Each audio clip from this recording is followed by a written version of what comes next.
हाँ जी प्यारे बच्चों नमस्कार। तो आज की इस वीडियो में हम लोग क्या करेंगे तो कक्षा 8 के जो विज्ञान विषय है ना उसके पाठ एक फसल उत्पादन एवं प्रबंध का प्रश्न उत्तर करेंगे। ठीक ना। जैसे कि आप सभी को पता है कि आप लोगों के स्कूल में क्या चल रही है, गर्मी की छुट्टी चल रही है। तो इस गर्मी के छुट्टी में आप लोगों को कुछ होमवर्क दिया गया था। जैसे यहाँ पे देख रहे हैं ये 5 होमवर्क दिया गया था। इस वीडियो को हमने बनाकर उनको उनका हमने आंसर बताया था। ठीक ना।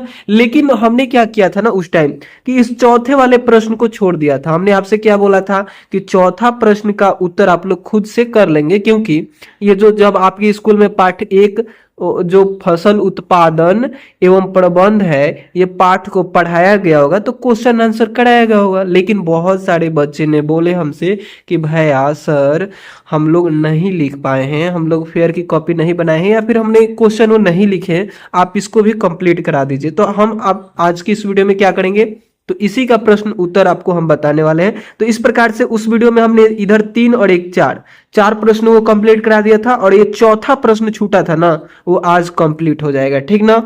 तो बाकी चलिए अब हम लोग क्या करते हैं उन सभी प्रश्नों को देखते हैं। तो ठीक ना। तो आप लोग क्या करेंगे अपने बुक को ओपन करेंगे और ये जो प्रश्न है ना आपके बुक में भी दिख रहा होगा। देखिए सबसे पहले आप जब पहला अध्याय को निकालेंगे और उसके प्रश्न उत्तर को देखेंगे तो ये वाला प्रश्न आपको दिखेगा। ओपन कर लीजिए बुक को और पढ़िए। देखिए पहला प्रश्न क्या है तो उचित शब्द छांट कर रिक्त स्थानों की पूर्ति कीजिए। उचित शब्द मतलब यहाँ पे कुछ शब्द दिए हैं जैसे तैरने, जल, फसल, पोषक और तैयारी। इन पांचों शब्दों में से चुनकर यहाँ पे 5 रिक्त स्थान दिए गए हैं। इन पांचों रिक्त स्थानों को क्या करना है भरना है। तो चलिए हम लोग भर देते हैं। प्रश्न को पढ़िए कि एक स्थान पर एक ही प्रकार के बड़ी मात्रा में उगाए गए पौधे डैश कहलाते हैं। तो ये क्या कहलाते हैं इन पांचों में से देखिए तो इसको हम लोग फसल कहते हैं। ठीक ना। तो यहाँ पे आप क्या भर देंगे, यहाँ पे आपको फसल भर देना है। ठीक ना। आगे देखिए फसल उगाने से पहले प्रथम चरण मिट्टी की डैश होती है। मतलब पहले चरण में मिट्टी को क्या हम लोग करते हैं तो मिट्टी को हम लोग तैयार करते हैं। ठीक ना। यहाँ पे जल तो होगा नहीं, पोषक तो होगा नहीं, तैरने नहीं होगा, तैयारी करते हैं। ठीक ना। मिट्टी का क्या करते हैं तैयारी करते हैं। तो इस प्रकार से आप लोग क्या भरेंगे इसको यहाँ पे भर देंगे। ठीक ना। उसके आगे देखिए क्षतिग्रस्त बीज जल की सतह पर डैश लगेंगे। क्या लगेंगे तो तैरने लगेंगे। यहाँ पे आपको भरना है तैरने लगेंगे। ठीक ना। उसके बाद देखिए फसल उगाने के लिए पर्याप्त सूर्य का प्रकाश एवं मिट्टी से क्या चीज तो मिट्टी से जल। यहाँ पे आप लोग को दिख रहा होगा जल, मिट्टी से जल तथा आवश्यक तथा डैश आवश्यक है। तो क्या आवश्यक है तो यहाँ पे आप लोग क्या भरेंगे, यहाँ पे आप लोग भरेंगे पोषक। तो इस प्रकार से पांचों चीजों को आप भर लेंगे, कोई दिक्कत नहीं होने चाहिए। सबसे पहले आप क्या भरेंगे इसमें आप लोग को भरना है फसल। ठीक ना। इतना समझ में है ना। मिट्टी की हम लोग क्या करते हैं तैयारी करते हैं। उसके बाद इसमें आप लोग क्या भरना है तैरता है। ठीक ना। और उसके बाद इसमें भरना है जल और उसके बाद वाला जो लास्ट में है ना इसमें पोषक भर देना है। ठीक ना। तो इस प्रकार से आपका पहला प्रश्न कंप्लीट हो जाएगा। ठीक ना। इसमें कोई डाउट नहीं होने चाहिए। चलिए हम लोग सेकेंड नंबर प्रश्न की तरफ चलते हैं। देखिए आप जब बुक को खोलेंगे तो आपके बुक में ये सेकेंड नंबर प्रश्न दिखेगा। ठीक ना। देखिए क्या बोला जा रहा है कि कलम ए में दिए गए शब्दों का मिलान कलम बी से कीजिए। कलम ए यहाँ पे है, कलम बी यहाँ पे आपको दिख रहा है। खरीफ फसल, देखिए खरीफ फसल क्या क्या हो सकता है तो ये तो होगा नहीं यूरिया, ये तो खाद हो जाएंगे। इन दोनों में से कोई एक होगा। ठीक ना। डी ऑप्शन होगा या फिर ई ऑप्शन इसका आंसर होगा। तो इन दोनों में से क्या होगा तो आपको पता होना चाहिए। जब चैप्टर पढ़िएगा ना अगर आप बोलिएगा तो हम चैप्टर पढ़ा भी सकते हैं। ठीक ना। तो जब आप चैप्टर को पढ़िएगा तो खड़ी फसल आप पढ़ेंगे कि धान और क्या होता है धान और मक्का हो जाता है। ठीक ना। तो पहला को आप ई से मिला देंगे। रबी फसल क्या हो जाएगा तो रबी फसल गेहूं और चना और मटर हो जाएगा। ठीक ना। ये वाला रबी फसल हो जाएगा। ठीक। और रासायनिक उर्वरक क्या है तो रासायनिक उर्वरक मतलब खाद आप इसको बोल सकते हैं जो खेत में डालने से फसल अच्छा होता है। तो रासायनिक मतलब मानव द्वारा बनाया गया क्या है तो यूरिया एवं सुपर फास्फेट है। ठीक ना। तो इस प्रकार से आपने तीसरों को मिला लिया। अब कार्बनिक खाद क्या है तो कार्बनिक खाद यहाँ पे हो जाएगा पशु अपशिष्ट, गोबर, मूत्र एवं पादप अवशेष हो जाएगा, ठीक ना। तो इस प्रकार से आप चौथा को इससे मिला लेंगे। और अगर आप लोग यहाँ पे ध्यान दीजिएगा तो ये एक एक्स्ट्रा दे दिया गया है, इसको हटा दीजिएगा, ये 4 ही इसके होंगे, क्योंकि इधर 4 है तो इधर भी 4 होने चाहिए, इधर 5 दे दिया गया है, तो ये प्रिंट गलत हो गया है, ठीक ना। तो इसको आप सुधार लेंगे। उसके आगे देखिए आपसे अगला प्रश्न में क्या पूछा जा रहा है, यहाँ पे ध्यान दीजिए। देखेंगे तीसरा प्रश्न में अपने बुक में देखिए, अगर यहाँ पे साफ नहीं दिखाई दे रहा है तो क्या करना है, आपको बुक में देखना है। लिखा है कि निम्न के दो दो उदाहरण दीजिए, ठीक ना। जैसे खरीफ फसल के 2 उदाहरण, रबी फसल के 2 उदाहरण। तो अभी ना आपने 2 पढ़ा ना, यहाँ पे इन्हीं दोनों को दे दीजिए। इसको आपने किससे मिलाया था, इससे मिलाया था, तो इसके 2 उदाहरण ही हो गए। खरीफ फसल का 2 उदाहरण धान और मक्का हो गया, और रबी फसल का गेहूं चना मटर हो गया। इनमें से 2 किसी को लिख दीजिए। बाकी इसको हमने यहाँ पे लिख कर भी लाए हैं, देखिए यहां से लिख लीजिएगा। खरीफ फसल का 2 उदाहरण धान हो जाएगा, मक्का हो जाएगा, ठीक ना। रबी फसल के 2 उदाहरण गेहूं और चना हो जाएगा, ठीक ना। इस प्रकार से तीसरा प्रश्न आपका कंप्लीट हुआ। चलिए आप लोग आगे बढ़ेंगे तो यहाँ पे चौथा प्रश्न भी आपको दिखेगा। दिख रहा है कि नहीं दिख रहा है, बताइए। बिल्कुल दिख रहा है। चौथा प्रश्न में देखिए क्या पूछा जा रहा है कि निम्न पर अपने शब्दों में एक एक पैराग्राफ लिखिए। जैसे मिट्टी का तैयार करना, इसके बारे में आपको लिखना है। बुआई करना, इसके बारे में लिखना है। निराई के बारे में लिखना है। थ्रेसिंग के बारे में लिखना है कि ये क्या क्या चीजें हैं, ठीक ना। तो चलिए इन सभी को भी हम हल करा देते हैं। अगर आप लोग देखेंगे सबसे पहले हम क्या करेंगे, यहाँ पे सबसे पहले मिट्टी की तैयार करने पे पैराग्राफ लिखना है ना, तो इसको पहले हम लिखवा देते हैं, ठीक ना।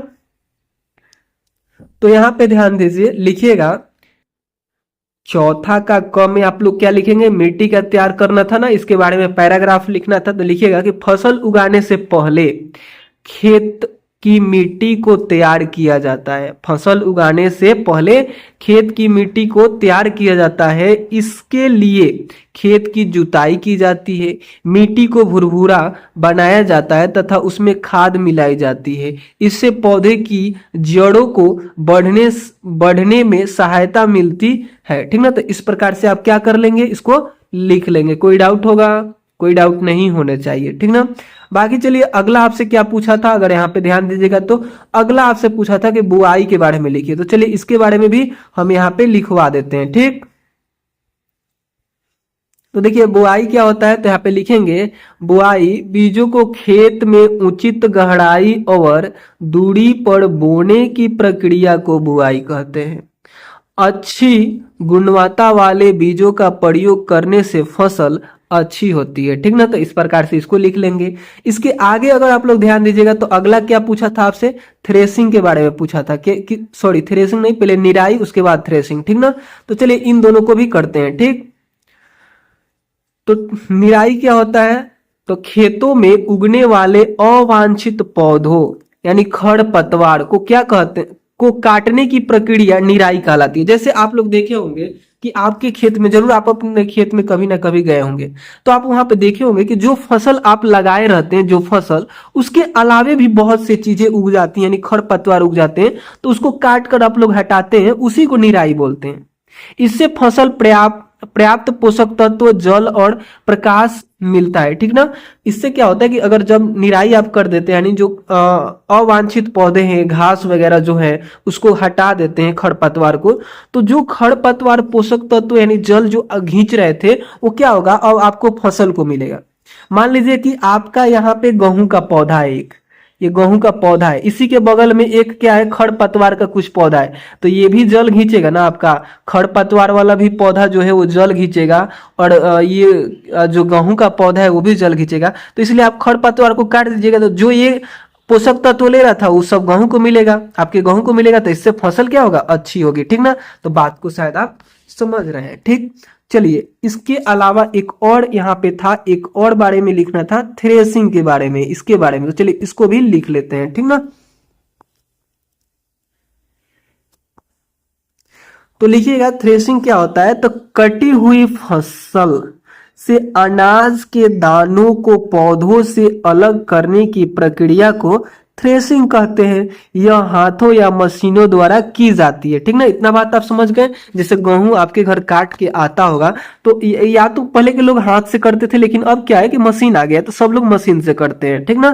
तो इस प्रकार से इसको आप लोग लिख लीजिएगा। बाकी चलिए आपसे 5वें नंबर प्रश्न क्या पूछा जा रहा है, अपने बुक को ओपन करेंगे, आप अपने बुक को ओपन करेंगे।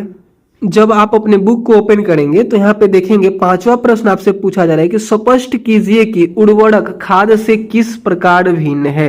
मतलब आपको बताना है कि उर्वरक खाद से किस प्रकार भिन्न है। तो लिखिएगा कि उर्वरक और खाद में यह अंतर है कि उर्वरक रासायनिक पदार्थ होते हैं। उर्वरक क्या होते हैं? रासायनिक पदार्थ होते हैं जो पौधों को आवश्यक पोषक तत्व शीघ्रता से प्रदान करते हैं, जबकि खाद्य, दो चीज में अंतर स्पष्ट करना था, उर्वरक में और किस चीज में? खाद में। तो अब लिखिएगा कि जबकि खाद, जो खाद होता है ये प्राकृतिक पदार्थों जैसे गोबर, पत्तियों और पौधों के अवशेषों से बनती है, यानी पौधे जब सूख जाते हैं मतलब खराब हो जाते हैं तब बनता है, तथा पौधों को धीरे धीरे पोषण देती है।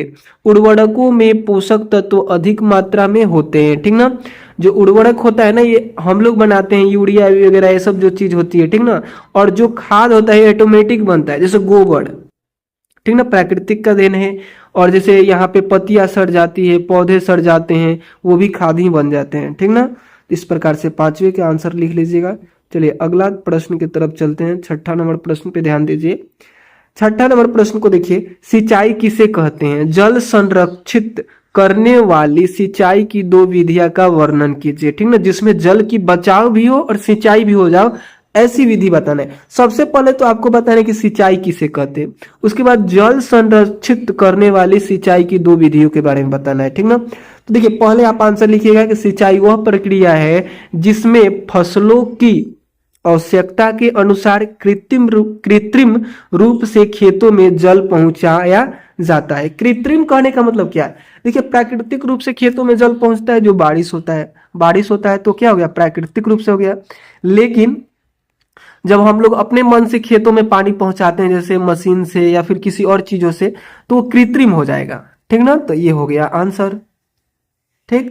लेकिन एक बात और पूछा था कि जल संरक्षित करने वाले, ये वाला प्रश्न पूछा था ना, उसके लिए लिखिएगा, क्या लिखिएगा उसके लिए कि जल संरक्षण करने वाली सिंचाई की दो विधियां निम्न है, या फिर विधियां लिखने के बाद इसके आगे आप लोग इसके नीचे से लिखिएगा। यहाँ पे हम लिख कर लाए हैं दो विधियां, दिखाई दे रहे हैं दोनों विधियों को? क्या आप इन दोनों विधियों को देख रहे हैं?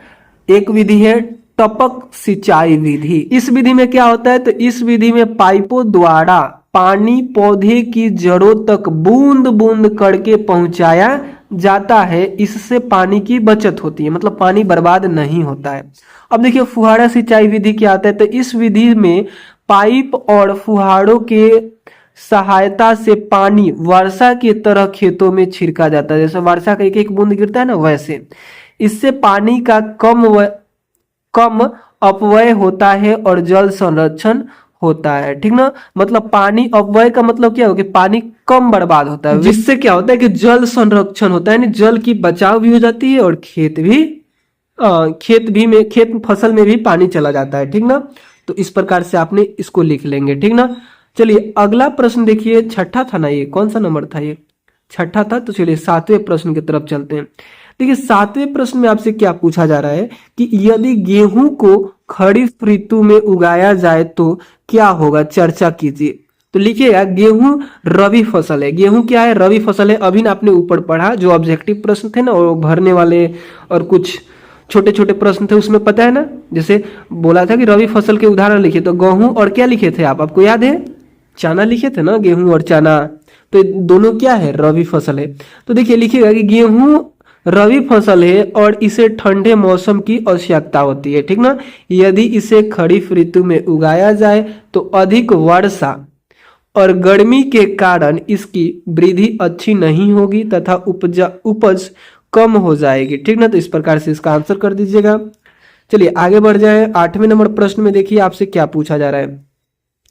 आठवें नंबर प्रश्न पे अगर आप ध्यान दीजिएगा तो लिखा है खेत में लगातार फसल उगाने से मिट्टी पर क्या प्रभाव पड़ता है, व्याख्या कीजिए, ठीक ना। तो लिखिएगा कि लगातार फसल उगाने से मिट्टी के पोषक तत्व कम हो जाते हैं। इससे मिट्टी की उर्वरता घट जाती है और फसल उत्पादन कम होने लगते हैं, ठीक ना। तो इस प्रकार से इसका भी आंसर दे दीजिएगा, कोई डाउट नहीं होने चाहिए। बिल्कुल नहीं होगा ना। तो चलिए स्क्रीनशॉट लेना चाहते हैं इसका तो अगर आप लोग ले सकते हैं, बाकी चलिए हम आगे बढ़ते हैं।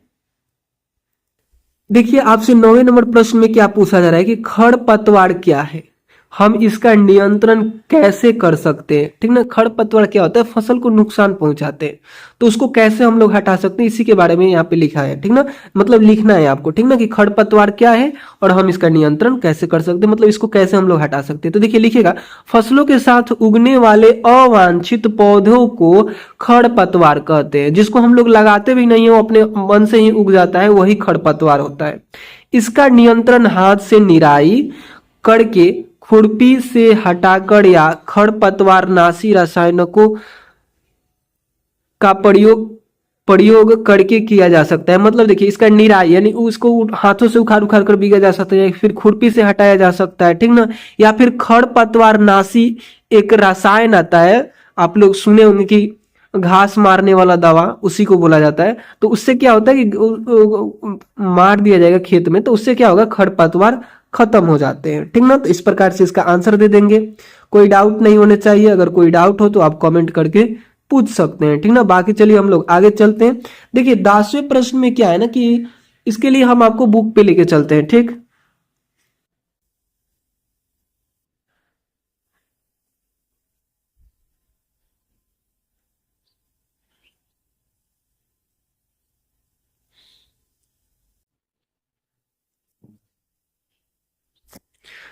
यहाँ पे ध्यान दीजिए, 10वां प्रश्न को पढ़िए। 10वां प्रश्न है कि निम्न बॉक्स को सही क्रम में इस प्रकार लगाइए कि गन्ने की फसल उगाने का रेखा चित्र तैयार हो जाए। ठीक ना, आपको क्या करना है, यहाँ पे ध्यान दीजिए, आपको क्या करना है कि इन बॉक्सों को, यहाँ पे 6-7 बॉक्स दिए हैं, ठीक ना, तो इसको लाइन में ऐसे लगाना है कि क्या हो जाए कि गन्ने की फसल उगाने का एक क्या हो जाए, रेखा चित्र तैयार हो जाए। ठीक ना, तो देखिए आप लोग इसको क्या कीजिएगा, जैसे पहले में फसल को चीनी मिल में भेजना, ये पहला काम नहीं होता है। अगर आप गन्ना की खेती कर रहे हैं तो सबसे पहले आपको क्या करना होता है, आपको ये भी बात क्या होने चाहिए, पता होने चाहिए कि सबसे पहले आपको मिट्टी तैयार करना होगा। ठीक ना, सॉरी यहाँ पे थोड़ा सा गलती हो गई, पहले मिट्टी की तैयार करने की आवश्यकता नहीं है, पहले खेतों की जुताई करना होता है। ठीक ना, इसको ऐसे कीजिएगा, इसको लिखिएगा 1 नंबर में, पहले खेत की आप क्या करेंगे, जुताई करेंगे, उसके बाद क्या करेंगे, मिट्टी को तैयार करेंगे। ठीक ना, मिट्टी को तैयार करेंगे, दूसरा नंबर हो जाएगा। ठीक ना, उसके बाद क्या करेंगे, तीसरा नंबर में मिट्टी में खाद देंगे। ठीक ना, अब देखिए चौथा नंबर में आप क्या करेंगे कि गन्ना की बुआई करेंगे, चौथा नंबर हो जाएगा। ठीक ना, और उसके बाद आप क्या करेंगे, उसके बाद क्या करेंगे, उसकी सिंचाई करेंगे। ठीक ना, सिंचाई करेंगे, पांचवा हो जाएगा। उसके बाद कटाई करेंगे, अब जब गन्ना हो जाएगा तो उसकी कटाई करेंगे, तो एक कौन सा नंबर हो जाएगा, छठा नंबर हो जाएगा। और उसके बाद फसलों को क्या करेंगे, मिल में भेजेंगे, फसल को चीनी मिल में भेजेंगे, ये कौन सा नंबर होगा, 7वां नंबर होगा। ठीक ना, तो सबसे पहले इसको लिखिएगा, फिर इसको लिखिएगा, ठीक ना, उसके बाद इस तीसरे को लिखिएगा, फिर चौथा, फिर यहाँ पे है पांचवा, और यहाँ पे छठा, और यहाँ पे है 7वां। इसको हम दिखा देते हैं, इसका भी पीडीएफ हमने बनाए हैं, इसको हम एक बार आपको दिखा देते हैं। ठीक ना, इसके लिए आपको बिल्कुल भी टेंशन लेने की आवश्यकता नहीं है। ठीक ना, देखिए यहाँ पे हमने लिख कर है कि गन्ने की फसल उगाने का सही क्रम क्या हो जाएगा, तो सबसे पहले देखिए यहाँ पे भी गलती है, सबसे पहले खेत की जुताई करेंगे। ठीक ना, यहाँ पे थोड़ा सा नंबरिंग चेंज कर दीजिएगा, इसको ऊपर कर दीजिएगा, इसको 1 नंबर करिए और इसको 2 नंबर करिएगा। ठीक ना, यहाँ पे थोड़ा सा गलती टाइप हो गया है। तो सबसे पहले आप लोग क्या करेंगे, खेतों की जुताई करेंगे, फिर मिट्टी को तैयार कर लेंगे, जुताई करने के बाद फिर खाद को मिलाएंगे। ठीक ना, उसके बाद बुआई कर लेंगे, उसके बाद सिंचाई कर लेंगे, उसके बाद कटाई करके उसके बाद क्या करेंगे, फसल को चीनी मिल में लेके जा सकते हैं। ठीक ना, तो इस प्रकार से आप ये कर लेंगे। ठीक, उसके आगे देखिए, अब हम लोग क्या करते हैं, आगे बढ़ते हैं। आगे देखिए आपसे कौन सा नंबर पूछा जाएगा, 11वां नंबर प्रश्न पूछा जाएगा। 11वां नंबर प्रश्न में ध्यान दीजिए, यहाँ पे नीचे दिए गए संकेतों की सहायता से पहेली को पूरा कीजिए। ऊपर से नीचे की ओर सिंचाई का एक पारंपरिक तरीका है। ठीक ना, सिंचाई का एक पारंपरिक तरीका क्या हो सकता है, आपको ये बताना है। देखिए आप अपने बुक को खोले, क्योंकि वो दोनों पीडीएफ एक साथ इस पेज पे नहीं दिखाई देंगे। ठीक ना, हमको आगे ऐसे बढ़ाना होगा। इस 1 नंबर आपको दिख रहा है ना, ऊपर से नीचे भरना है, ऊपर से ऐसे नीचे की तरफ आपको भरना है इस 1 नंबर में, और वो क्या होने चाहिए, सिंचाई का एक पारंपरिक तरीका होने चाहिए। तो यहाँ पे देखिए आप लोग क्या भरेंगे, यहाँ पे र भरा हुआ है। ठीक ना, र भरा हुआ है, यहाँ पे ह भर देंगे आप, ह, और यहाँ पे भरेंगे ट। रहट हो जाएगा, ठीक ना।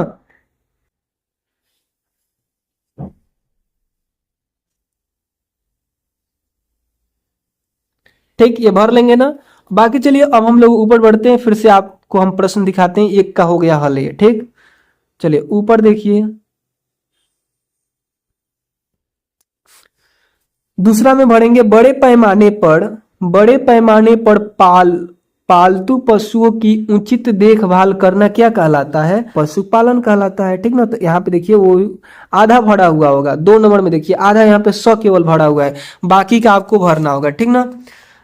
तो यहाँ पे भरेंगे प, यहाँ पे भर दीजिएगा, यहाँ पे प, सु भरा हुआ है, पा भरेंगे यहाँ पे, ठीक ना, पा, फिर ल भरेंगे, ल, और फिर न भरेंगे, पशुपालन हो जाएगा, ठीक ना।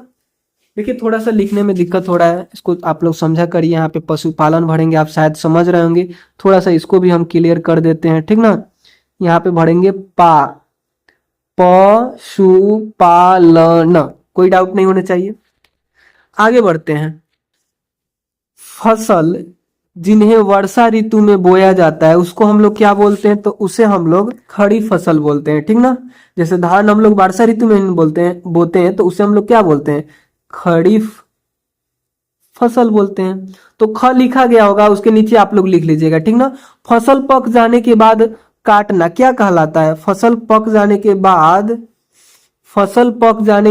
काटना क्या कहलाता है? कटाई, काट देना कटाई कहलाएगा, कटाई।